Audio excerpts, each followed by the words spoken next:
We were listening to the radio, the coach radio. We were listening to all these names being called out. And the crowd was getting a little bit bigger, and there it was.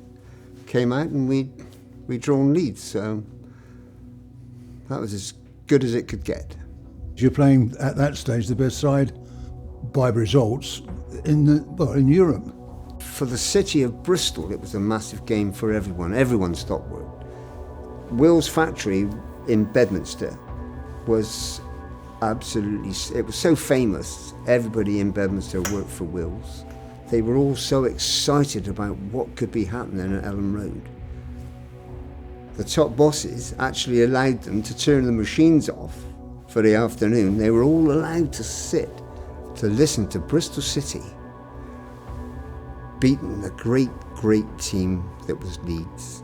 And it was back in the time when there was no power. Because of the miners' strike, which a lot of the youngsters today wouldn't even have heard of that, but it was played in the lunchtime because there was no lights. The whole country was in a terrible state.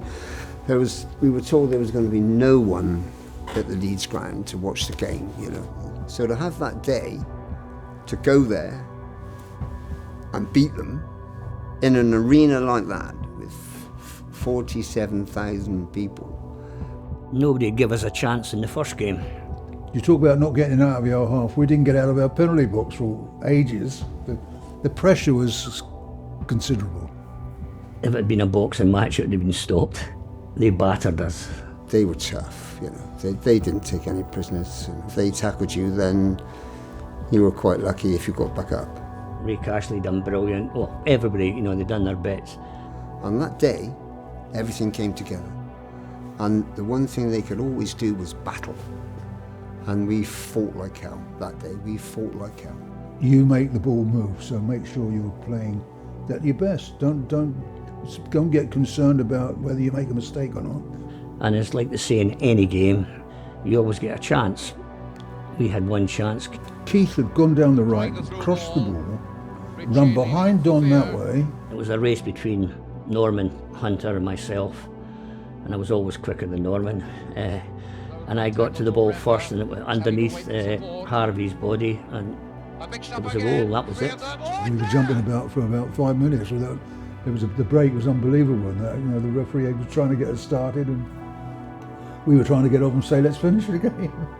Leeds were giving it everything that they had, and it was getting harder and harder, and it was hard for us to hang on. I know that. We got to a stage where I didn't think we'd hang on. It was just one-way traffic.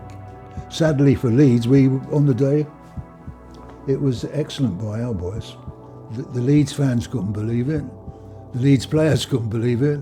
Bristol City beating Leeds, wonderful. I can't believe it's 50 years. It's quite frightening, actually. It's a good feeling day, and that will always be the same now and in 100 years' time. Say, oh yeah, they beat Leeds when Leeds hadn't lost a game.